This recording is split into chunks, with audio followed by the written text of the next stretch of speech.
friends, I'm Erin, the Reformed Health Coach, and today we're going to talk about the Goblet Squat.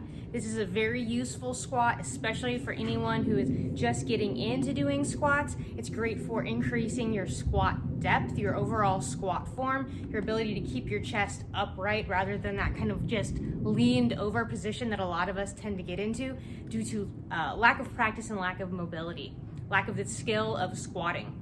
Now, one reason this is so important is because we squat all the time in our daily life.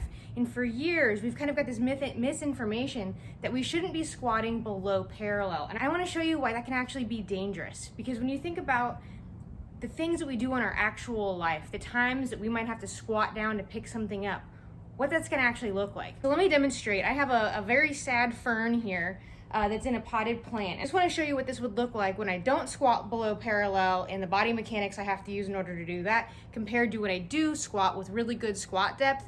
And essentially I'm going to be doing a goblet squat to pick this up. So right here I have this very sad fern. I did just water it. I had been neglecting it and I'm trying to save it. So say I want to pick this up and move it from a standing position. Okay? If I stop before I get to parallel and have this here, it's going to require a lot more of my back in order to pick this up versus if I get into essentially a goblet squat position where my butt is below my knees, the weight is right between my legs, and I stand straight up. I was able to generate a lot more power from my glutes and my legs and take some of the pressure off of my back than when I have my butt above my knees and picking it up from this position. I can feel that in my low back even though this isn't all that heavy. So other things other than maybe you're not moving potted plants around very often, but something like, a heavy bag of dog food or potting soil. I've got a bag of potting soil right there, and that's a awkward, uncomfortable, heavy thing to carry. And if you don't have that good range of motion and that good form, it's a really common way to injure yourself. So if you have a potted plant, I suppose you could do your goblet squats with a potted plant, but I'm going to show you how to do a goblet squat with a weight. So I have a kettlebell and a dumbbell here. I prefer to do it with a kettlebell, but not everybody has a kettlebell, so you can certainly do it with a dumbbell. But let me show you first with the kettlebell. So with the kettlebell, I'm gonna hold it by the sides of the handles. I'm gonna tuck my elbows in. I'm gonna get my legs a little bit wider than hip width apart. I'm gonna sink straight down. My elbows are gonna go between my knees. My chest is upright. I'm gonna push through my feet. Straight up, squeeze my butt at the top. I'm gonna show you from this side. So you'll see my butt is gonna go below my knees. I'm going beyond parallel. If I have the weight racked here up at my chest, close to my body, my abs are tight. I'm gonna sink straight down.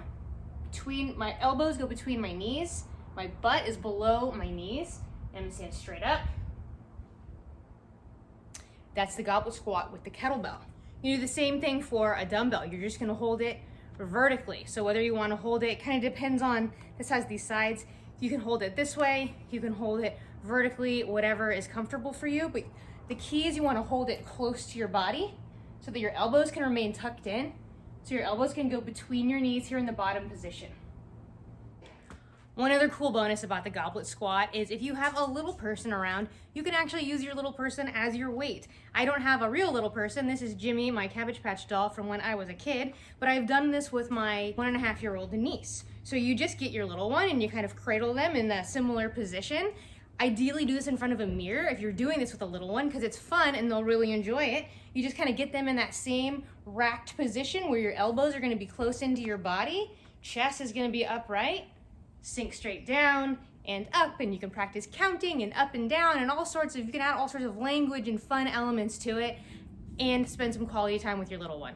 Now the great thing about the goblet squat is because we're holding the weight in front of us, it provides kind of a counterbalance. For a lot of people, when you go to squat down, due to lack of hip and ankle mobility, some thoracic mobility, you tend to basically just kind of bend over in half.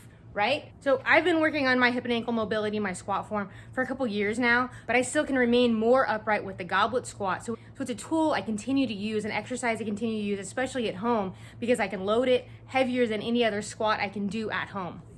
So let's do a quick comparison of what my torso looks like when we compare my mechanics to an air squat or a back squat versus the goblet squat. So with the goblet squat, the weight was in front of me and I was able to keep my chest really upright.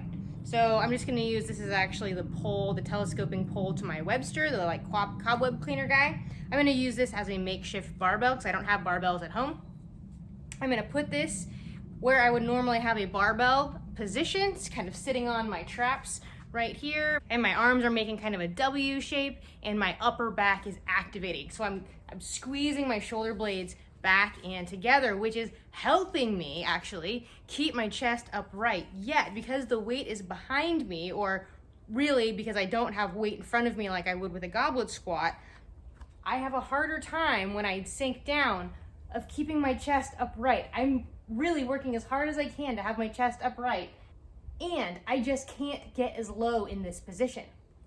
So to compare that form, when I have the weight in front of me, as I sink down, my chest is just as upright as when I was standing, and my hips are below my knees at this point. So I continue to use the goblet squat in order to work on my squat form.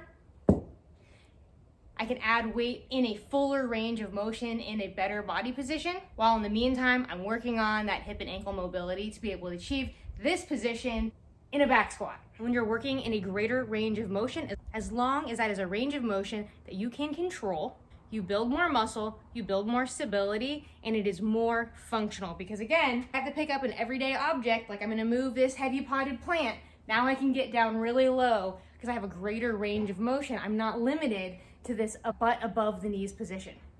So that is the goblet squat. It's a really great tool to improve your squat form altogether, to improve your depth and your upright chest, teaching yourself that movement. And it's also a really great at-home move to do because you don't need a barbell or anything like that. You can literally grab a child, grab a bag of dog food, a potted plant, or any weight that you have, hold it in front of you and sink down into that good deep squat. I want to thank you very much for watching. If you like this video, give me a thumbs up and consider subscribing.